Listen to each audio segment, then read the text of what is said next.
여러분 안녕하세요. 오늘 진짜 흥미로운 주제를 하나 가져왔는데요. 바로 전재혼 목사님의 기독교 변증 자료를 바탕으로 인류 역사상 가장 논쟁적인 질문 중 하나를 파헤쳐 보려고 합니다. 예수의 부활. 이거 진짜 단순히 교훈을 주려고 만든 고대 신화일까요? 아니면 그 누구도 부인할 수 없는 구체적인 역사적 사실일까요? 지금부터 자료에서 제시하는 흥미로운 증거들을 저와 함께 하나하나 뜯어보시죠. 본격적인 탐구에 앞서서 이 질문이 왜 이렇게까지 중요한지 그 판을 먼저 깔아볼게요. 화면에 보이는 사도 바울의 말을 보면요. 만약 부활이라는 이 단 하나의 사건이 진짜 일어난 역사가 아니라면 기독교라는 종교 자체는 그냥 와르르 무너져 내린다는 겁니다. 기독교는 단순히 착하게 살자는 윤리나 사람을 위로하는 철학이 아니라 오직 이 부활이라는 거대한 팩트 위에 세워져 있다는 거죠. 이게 가짜면 모든 게 헛수고라는 아주 엄청나게 파격적이고 단호한 선언인 겁니다. 자, 그럼 본격적으로 들어가 볼까요?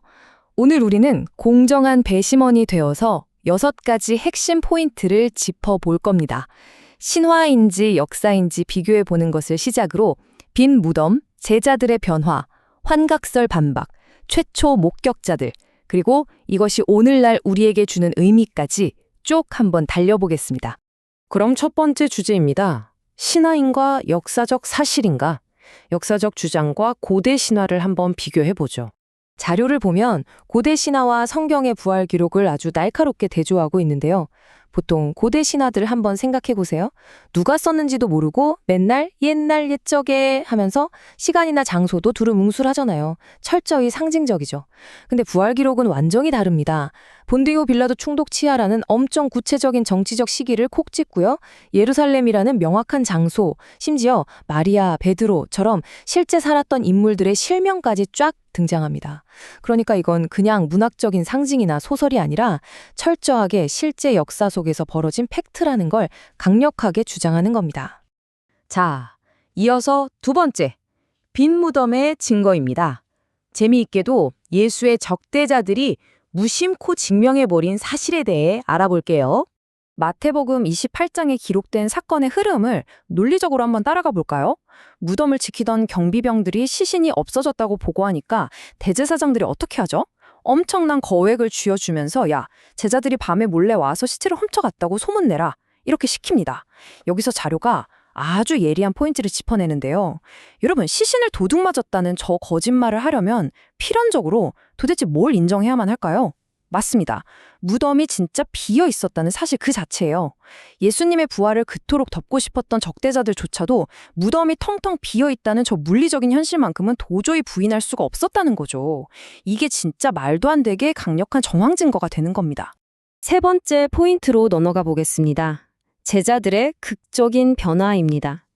두려움에 떨며 숨어있던 사람들이 어떻게 순교를 맞이하게 되었을까요?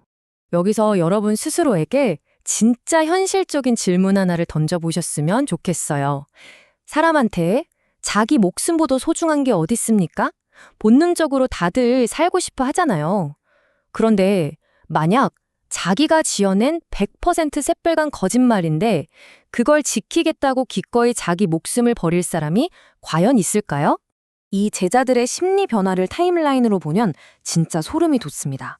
예수님이 십자가에서 처형당하셨을 때 이 사람들 어땠나요?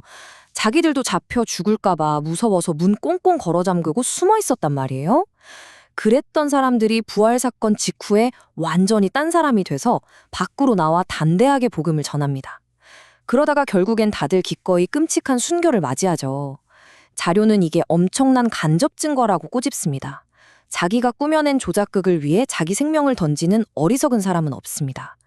이들이 순교를 택했다는 건 그들 스스로 부활을 자기 목숨보다 더 확실한 절대적 진실로 뼛속까지 믿고 있었다는 결정적 증명인 셈이죠. 네 번째, 환각설 반박입니다. 부활이 그저 너무 슬퍼서 헛것을 본 심리적 착각이었을까요?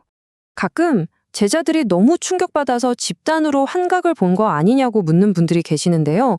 자료에서는 심리학과 정신의학적 관점으로 이걸 조목조목 반박합니다. 일단 환각이라는 건 철저하게 한 개인의 뇌 안에서 일어나는 지극히 주관적인 현상이에요. 수많은 사람이 동시에 똑같은 환상을 본다? 임상적으로 사실상 불가능합니다. 게다가 부활 기록을 보면 눈으로만 본 게 아니거든요. 직접 손으로 만져보는 물리적 접촉도 있었고 심지어 음식도 같이 먹었어요. 결정적으로 한두 명도 아니고 500명 넘는 사람들이 일시에 그분을 목격했습니다. 이걸 그냥 단체로 헛것을 본 거라고 치부하기에는 스케일이 너무 크고 현실적이라는 거죠. 그럼 그 시대 사람들이 신화 짓는 걸 좋아해서 주변 분위기 따라 자연스럽게 지어낸 거 아니야? 하실 수도 있는데 1세기 당시 문화를 보면 이 생각도 쏙 들어갑니다. 당시 헬라 문화권에서는 육체 자체를 더럽고 악한 걸로 봤어요. 그래서 육체로 다시 살아난다는 부활 계령은 정말 불쾌하고 혐오스러운 거였죠. 그럼 유대인들은 달랐냐? 유대인들도 영원히 천국에 건다고는 믿었지만 세상 끝날이 오기 전까지는 절대 물리적인 육체 부활은 안 일어난다고 굳게 믿었거든요. 한마디로 제자들이 주변 분위기 쓱 보고 이런 부활 이야기 만들어내면 먹히겠다 하고 발명해낼 수 있는 사상이 전혀 아니었다는 점을 자료는 지적합니다. 벌써 5번째네요. 가장 가능성 없는 최초의 목격자들. 복음서 기록에 아주 불리하게 작용할 수 있었던 세부사항을 파헤쳐 봅니다. 자, 여기서 우리가 놓치기 쉬운 엄청난 공통점 하나 짚고 넘어가겠습니다. 마태, 마가, 누가, 요한 이 4개의 복음서가 공통적으로 기록하고 있는 놀라운 사실이 있어요. 바로 부활을 가장 먼저 발견한 최초의 증인이 다름 아닌 여성이었다는 겁니다. 막달라 마리아 말이죠. 에이, 그게 뭐가 어때서? 라고 생각하시겠지만 이게 진짜 기가 막힌 역사적 논거가 됩니다. 제가 바로 설명해 드릴게요. 진짜 핵심은 1세기의 문화적 배경에 있습니다. 놀랍게도 고대 유대 문화에서는 여성의 증언이 법정에서 공식적인 효력이나 가치를 아예 인정받지 못했습니다. 자, 상상해보세요. 여러분이 사람들을 속이려고 완벽한 가짜 부활 스토리를 짰다고 쳐보자고요. 그럼 최초의 목격자로 누굴 세우겠습니까? 당연히 당시 사회에서 가장 신뢰받을 수 있는 건장한 남성 제자, 베드로나 요한 같은 사람을 앞세우지 않았겠어요? 그런데 이들은 당시 문화적으로 가장 불리하고 아무도 믿어주지 않을 증인인 여성을 최초 목격자로 당당하게 내세웁니다. 이게 뭘 의미할까요? 복음서 저자들이 자기들한테 유리하게 소설을 쓴 게 아니라 자기들한테 불리하건 말건 그냥 진짜 일어난 팩트니까 있는 그대로 정직하게 적었다는 아주 강력한 증거가 되는 겁니다. 드디어 마지막 6번째 주제입니다. 오늘을 살아가는 이유. 이 오래된 역사적 사건이 오늘날까지 이어지는 지속적인 영향력을 살펴보겠습니다. 자, 지금까지 차가운 역사적 증거들을 따라왔다면 이제 조금 따뜻한 이야기를 해볼까 합니다. 자료는 부활이 단순하게 2000년 전 정치판과 종교 권력을 뒤집어 엎은 옛날 사건으로 끝나지 않는다고 결론을 내립니다. 오히려 그 사건은 지금 이 순간에도 살아 숨쉬는 생명의 불꽃이라는 거죠.